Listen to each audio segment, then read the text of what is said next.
And out of that sense of being separate arises another reality. It's an artificial reality. But for me, living in that reality, it feels as though that is real. And that reality is a subject-object reality.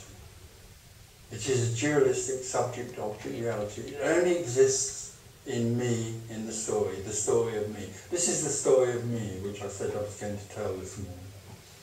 So energy can be anything, and it can also arise as the story of me. And in that story, as I say, there's a sense of separation and a sense of being apart from everything. So for me, uniquely, what is experienced is that trees and sky and apparent people, thoughts, feelings, all arise separately and are apart from me. Me is aware of these things. Me, awareness arises and grows in the artificial reality. So me is in a state of awareness about a tree or a person or feelings. And therefore, in some way or other, they seem to be apart. They're not, it's not a oneness anymore. That's what's missing. The unicity and the oneness is not there any longer. And so there's a sense of something missing, something that's not fulfilling in that feeling of being apart. There's something here that's apart from life. So life is sort of half-lived, it's not really full.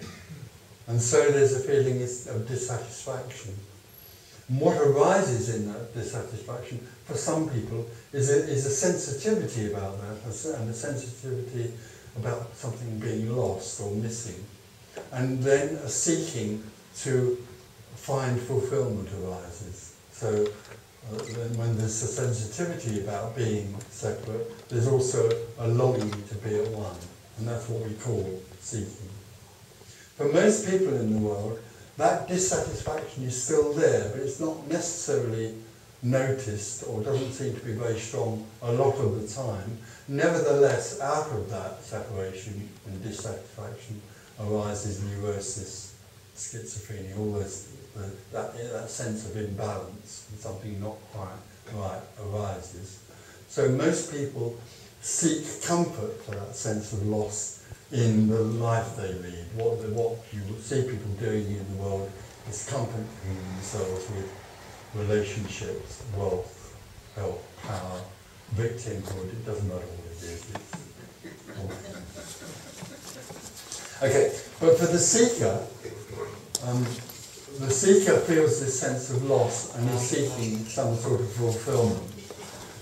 But basically, of course, what in that world of the subject-object reality, which is artificial, also for the me grows up and becomes convinced that it has free will and choice, that it is running the show, or at least it has the power to influence the story. It's living in a story in time, and it has the power to change that story and make it better in some way or other. And obviously seeking is an attempt to make the story better. Because as far as me is concerned, the subject-object reality is absolutely real. So, the other problem, in a way, or dilemma that arises with the seeker, is that when the seeker wants to find fulfillment, he sees or she sees that fulfillment as an object that has to be attained. I now desire to be fulfilled. I now desire something called fulfillment. And I can through my own effort, and maybe through the help of other people, find that something. The seeker is always living as though in a world of other somethings. Because it feels that it is something, I am something called me, then everything that arises is another something. Trees, people, and fulfillment.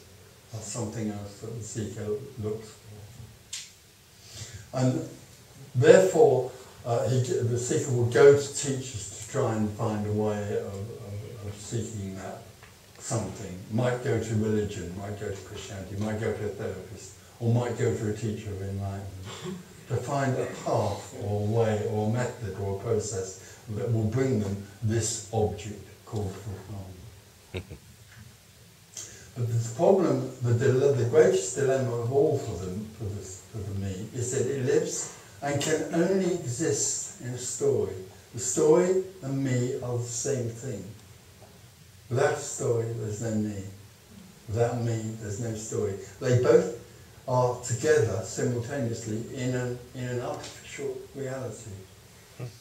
And so, what the seeker longs for, the seeker can never find, because the seeker longs for the infinite, ultimately, without even necessarily knowing it, and is living in an artificially finite reality. It's going round in a circle of events. It's constantly only living in the next event. So the next event that's experienced by the seeker, that happens to the seeker, goes on confirming that the seeker is real. I am real. This is happening to me. I'm aware of things happening, and they're happening to me. This is what's happening, and then that's happening, and then that's happening. So the seeker is constantly moving in a circle, round in a finite, artificial circle, looking for something that is infinite. But all of that story, all of that dilemma, is actually only energy appearing as that. There's nothing right or wrong with it. There's nothing right or wrong with anything.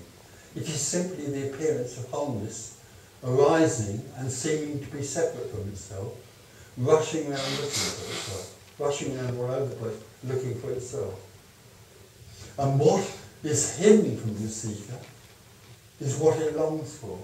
And what is hidden from the seeker remains hidden from the seeker by already being everything. It isn't a something. The seeker is looking for something.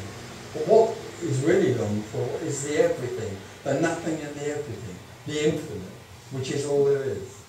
So the seeker constantly lives in what it longs for. Right now, what is happening to any me sitting here? What is happening? The feelings in the body, thoughts, this sound of this voice, the sound of the car, doesn't matter, somebody coughing, warmth, it doesn't matter what it is. What is happening is the beloved, is what is love. It's already shouting and screaming at you. But because the seeker, because the me lives in this subject-object world, it simply can't see that, it can't feel that, it can't know that, because it's always projecting itself forward into the next event. It can't be in this, it can't be this, because it lives in what will be, not in this. So what we're doing here is talking together about that and sharing ideas about it, and that to some extent can illuminate the dilemma. But that's only a fairly superficial thing that can happen. This freedom that is longed for can never be understood. It can never be grasped. You can't creep up on it. The me can't get anywhere near it. The whole idea that the me can find its own absence is utterly ridiculous. It's a completely futile activity. So in some way or other, that futility and that hopelessness can be exposed. But as I say, that's a fairly superficial part of what happens, and really the most powerful, I suppose, for want of a better word, thing that happens here is beyond the words. It's energetic. Separation is a constrained, contracted energy. It's energy pretending to be contracted, pretending to be separate. And that whole fantasy can suddenly collapse. And that energy that seems to be contracted is simply melts back into the whole. But everything I describe is a story. It's not true at all. It's only a description of something that isn't real. It's a description of something that isn't real. So there is no seeker, there is no guru, there is no reality in that sense. There is no liberation. sudden collapse of the me is simply the apparent end of something that isn't real.